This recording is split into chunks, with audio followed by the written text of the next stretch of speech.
ओम तत्पुरुषाय विद्महे महादेवाय धीमहि तन्नो रुद्र प्रचोदयात्।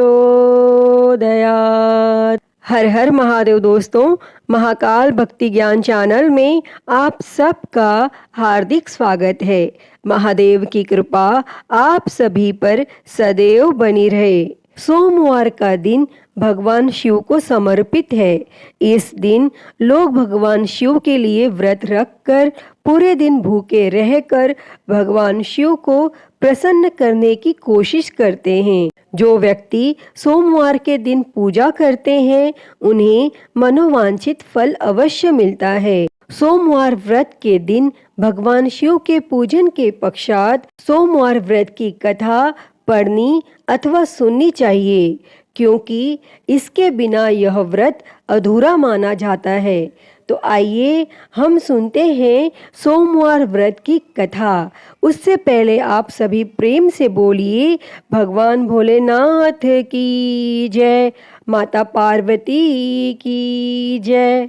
किसी नगर में एक साहूकार रहता था।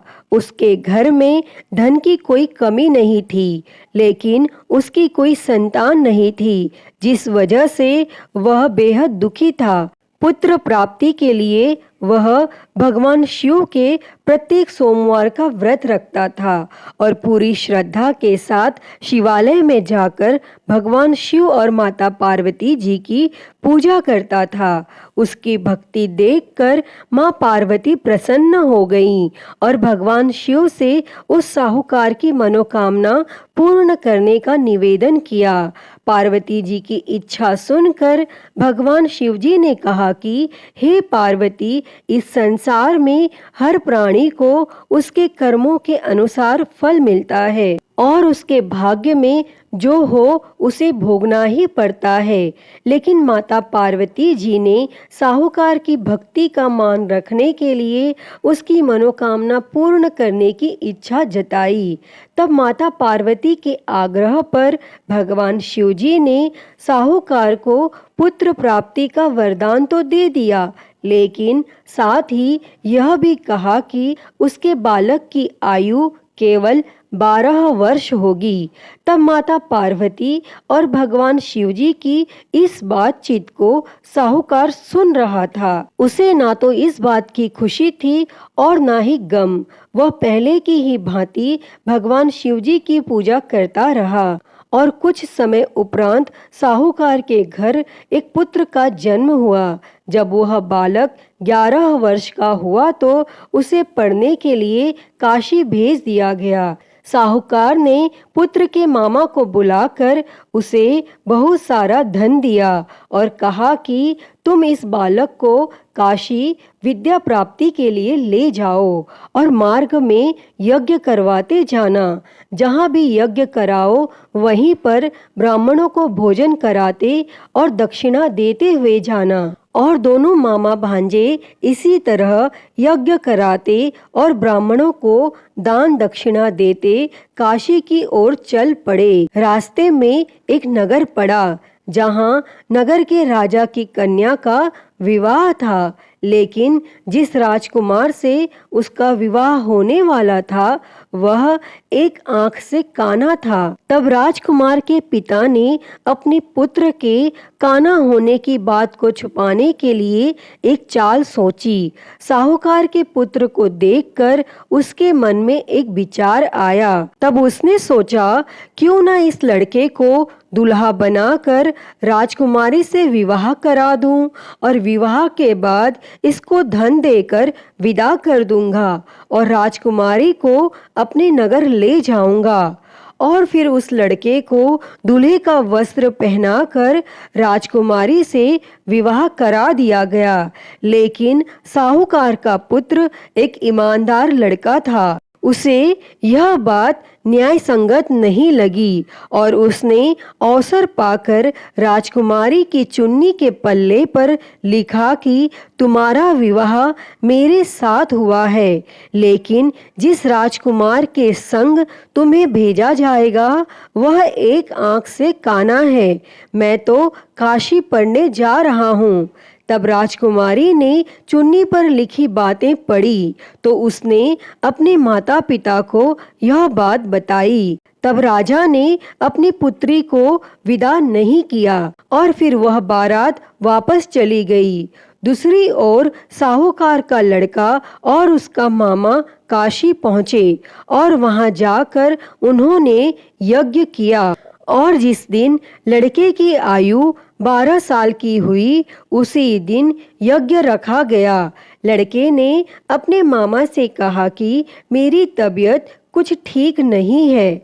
तब मामा ने कहा कि तुम अंदर जाकर सो जाओ और भगवान शिवजी के वरदानानुसार कुछ ही क्षणों में उस बालक के प्राण निकल गए और मृत भांजे को देखकर उसके मामा ने विलाप शुरू किया।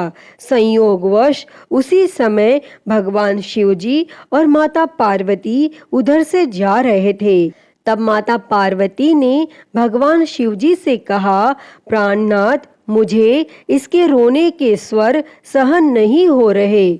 आप इस व्यक्ति के कष्ट को अवश्य दूर करें। और जब भगवान शिवजी मृत बालक के समीप गए तो वह बोले कि यह तो उसी साहूकार का पुत्र है जिसे मैंने 12 वर्ष की आयु का वरदान दिया था।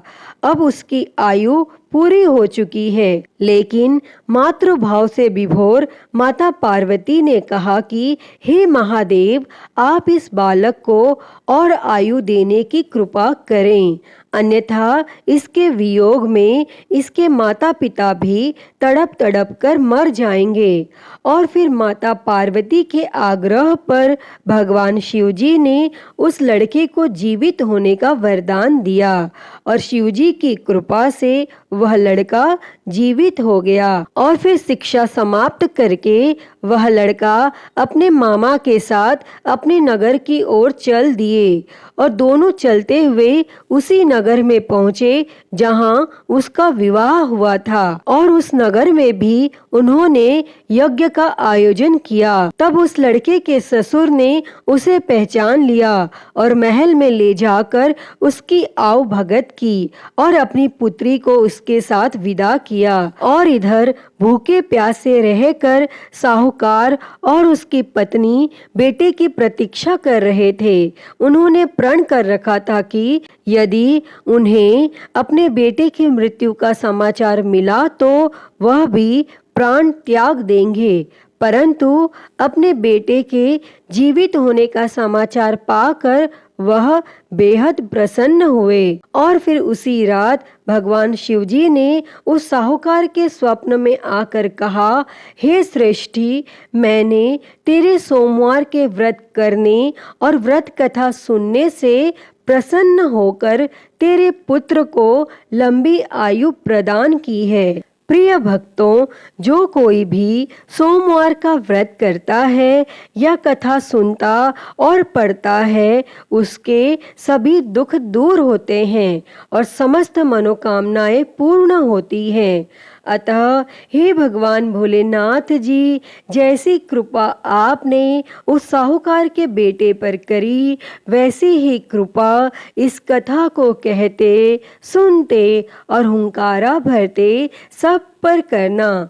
तो बोलिए भगवान भोलेनाथ की जय, माता पार्वती की जय। तो दोस्तों, मैं उम्मीद करती हूँ कि आपको यह कथा अच्छी लगी होगी और अगर वीडियो पसंद आई हो तो इसे लाइक करें, ज़्यादा से ज़्यादा शेयर करें, कमेंट में हर हर महादेव लिखें और महाकाल भक्ति ज्ञान चैनल को सब्सक्राइब कर नोटिफिकेशन बेल को ज़रूर ऑन कर लें। हर हर महादेव। धन्यवाद।